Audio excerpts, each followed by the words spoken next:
One day, Douglas was waiting at Knapford Station. He was getting ready to go out for his next goods run. But then, Percy came into the yard singing, "The bluebells are coming! Woohoo! Woohoo! The bluebells are coming! Woohoo! Woohoo!"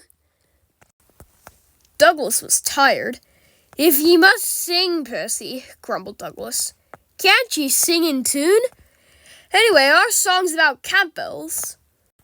And mine is about bluebells." "Then it's draft. Bluebells are flowers. Flowers can't come. They grow."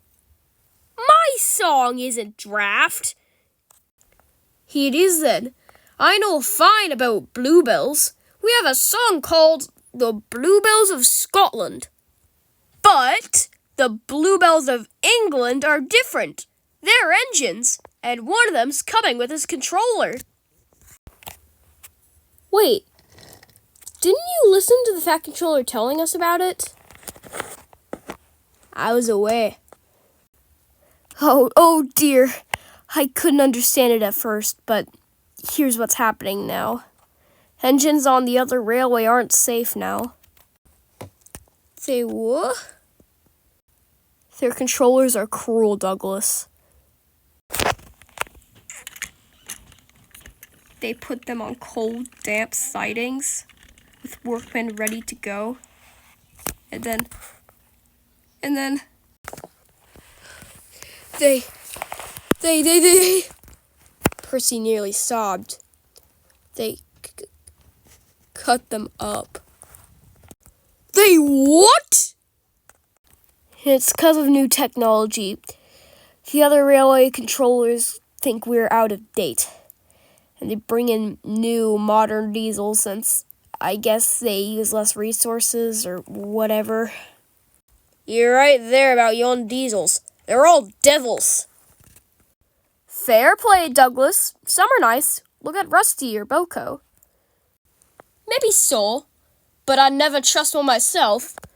But what I cannot understand at all is all your blether about bluebells. Oh, right. Well, you see, the bluebells are kind people who want to save engines. They made a nice little place in England called the Bluebell Railway, where engines can escape there and be safe. Like Flora stolen away with Toby here? Yeah, just like that. If they're old or ill, Fiddler makes them well, and they can have their own special colors and the coal and water they need. Oh, pull trains too.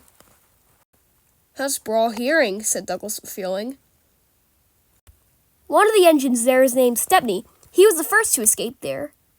But then Percy looked back. Here it comes now! And sure enough, Stepney came through. Just then, the station filled up with excited people as Stepney puffed through on the last leg of this long journey. That night at the sheds, Stepney was telling all the other engines about his story of how he was preserved. So I tried very hard, but I couldn't work properly. They put me on a cold siding out of the way. I was cold and alone. Soon I was moved onto another siding, and this one was more populated, always with more engines coming. And they were all awaiting the same fate I was, the cutter's torch. I stayed there for about a month, with other engines coming and going. That was when some workmen came up to me. Yep, that's the one, they said. I was moved to yet another siding, but this one was in a workshop. They looked me all over and inspected my worn joints. And then they fixed me and gave me a new coat of paint. I had no idea what was going on. That was when my old driver came up. "Stepney, you lucky old engine," he said. "You've been saved. The Bluebell Railway has bought you." I was beyond excited. So once my repairs were complete and my new coat of paint dried, we went away for my new home on the Bluebell Railway. And it's been like that ever since. Everyone was amazed. Stepney could tell what they were feeling by their faces alone. Oh, thank you, thank you. Oh, and before one of you asks, since I know someone's going to ask this, my owner and your controller agreed to have me come here on a business trip to help promote my railway to future volunteers. And thus I'll be here for the summer. What a lovely surprise, said Edward. Now, it's getting late. We should probably all go to sleep. I'll see you in the morning. Good night, good night, good night, good night, good night, good night. The next day, Stepney arrived at the quarry to help Rosie shunt the trucks. Just as they finished, Thomas came in with a batch of new ones.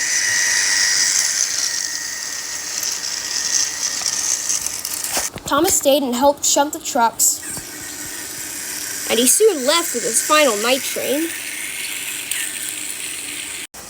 However, Thomas was barely out of sight when a porter ran up to Stepney and Rosie. But soon, just at the line, Thomas was stopped and he was told to shunt himself onto a siding out of the way. He was furious. Thomas was just about to tell the workman what he thought about being shunted, which wasn't very positive, when he heard an unfamiliar whistle. Thomas looked back. The express headlamp swayed, and Stepney, pulling one coach, roared by. Well, bust my boiler, said Thomas the tank engine. Stepney had a wonderful time, and he was excited to tell the others all about it the next morning. Thomas, on the other hand, wasn't very excited that morning. Shunted, he fumed. Shunted! On my own branch, too! It's a disgrace! I'm sorry, said Stepney, but it was a special. Someone who looked very important and missed their train, and he ordered a special, and Rosie let me take it. You would have managed a lot better than I would have, Thomas. You know the branch line inside and out. Thomas, who was now flattered, started telling Stepney all about his branch line. The end.